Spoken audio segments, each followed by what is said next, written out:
Voici quelques exemples de questions que l'on peut vous poser pour vérifier que vous êtes capable d'utiliser le tableau simplifié des potentiels de réduction que l'on vous fournit en examen. Ici par exemple, on vous dit que l'ion sulfate peut réaliser une réaction d'oxydoréduction avec une des espèces proposées, l'iode, l'iodure, le fluor ou le fluorure, et on vous demande avec laquelle. Pour répondre à cette question, nous avons besoin d'aller regarder où sont placés ces différents éléments dans la table des potentiels. Nous avons deux ions sulfate, l'un capable de faire une oxydation, l'autre capable de faire une réduction, mais celui qui est capable de faire la réduction, on nous précise qu'il doit être placé en milieu acide. Ici, on ne nous parle pas de milieu acide, donc on va le laisser de côté. Concernant l'iode et l'iodure, on voit qu'aucune réaction n'est possible. Ici, on ne peut pas dessiner en gamma. On a quelque chose qui est faiblement oxydant et quelque chose qui est faiblement réducteur, donc la réaction ne va pas pouvoir avoir lieu. Et puis, concernant l'iodure, eh bien, on aurait deux réducteurs, donc la réaction ne pourrait pas avoir lieu non plus. Concernant le fluor, l'ion fluorure ne peut pas réagir avec le sulfate, car ce sont les deux des réducteurs. Par contre, le fluor sous sa forme de corps pur simple, c'est-à-dire le difluor, est capable de réagir avec un sulfate, puisque le fluor est suffisamment oxydant et le sulfate suffisamment réducteur.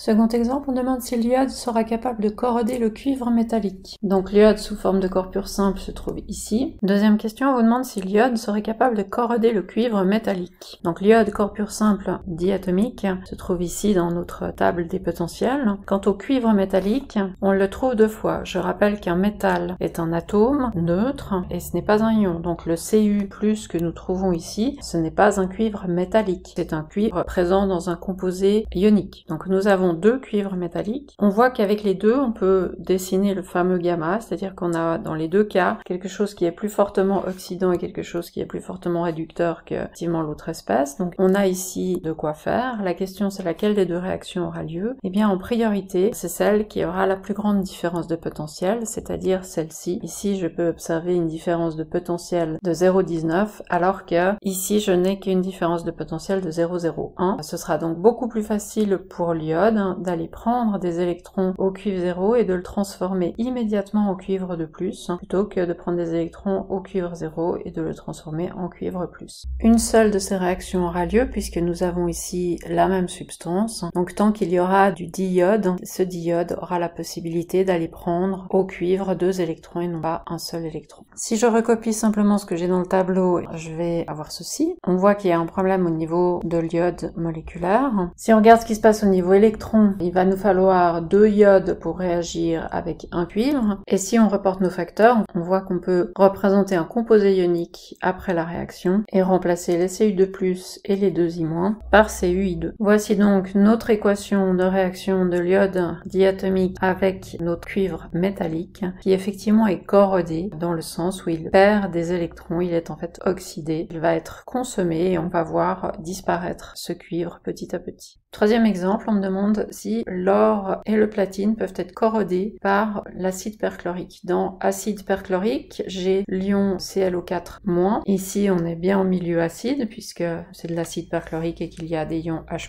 Et en face de ceci, j'ai deux métaux, donc l'or et le platine qui sont des métaux nobles. Nobles parce que justement difficiles à corroder. Dans le cas de l'or, il n'y a pas une substance suffisamment oxydante pour provoquer son oxydation. Par contre, dans le cas du platine, eh bien l'ion perchlorate sera capable de provoquer son oxydation et donc de former du platine de plus. En conséquence, l'or ne sera pas corrodé, mais le platine oui. Enfin, dernier cas proposé, si je mets du cuivre métallique et du fer métallique dans de l'acide nitrique, lequel de ces deux métaux sera dissous en premier? Donc je rappelle qu'un métal, c'est un atome qui n'est pas chargé, donc ça exclut les ions. Quand je parle de fer métallique, je vois que j'en trouve deux dans cette table des potentiels, et quand je parle de cuivre métallique, j'en trouve également deux dans cette table de potentiels. Concernant l'acide nitrique, vu qu'il s'agit d'un acide, nous avons des ions H+, et donc nitrique, l'ion NO3-, ici proposé en milieu acide, donc c'est bien ce qu'on a. L'oxydant le plus fort est l'ion nitrate et le réducteur le plus fort est le fer. La réaction qu'on aura donc est celle qui implique la plus grande différence de potentiel de réduction. Donc tant qu'il y a du fer, c'est du fer de plus qui sera formé et non pas du fer 3+, vu que à choisir entre cette différence de potentiel et cette différence de potentiel là, forcément que c'est la plus grande qui sera choisie. Mais quand j'aurai consommé tout le fer, ce qui peut arriver, à condition bien sûr qu'il reste des ions nitrates, c'est que cette réaction-là ait alors lieu et qu'on forme également du fer 3+.